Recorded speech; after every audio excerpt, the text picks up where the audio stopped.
Hello everyone, we're working on a little Mazda diesel today. Well, it's not a little diesel, it's the Mazda 2.2.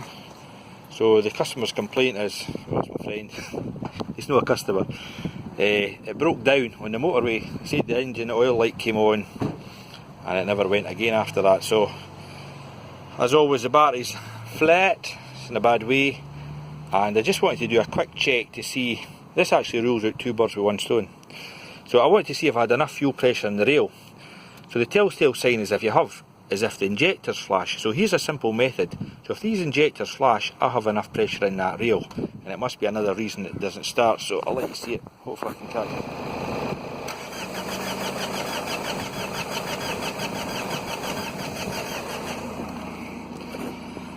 So I think my problem with this car is I've not got enough rotational speed for whatever reason. So let's keep thinking.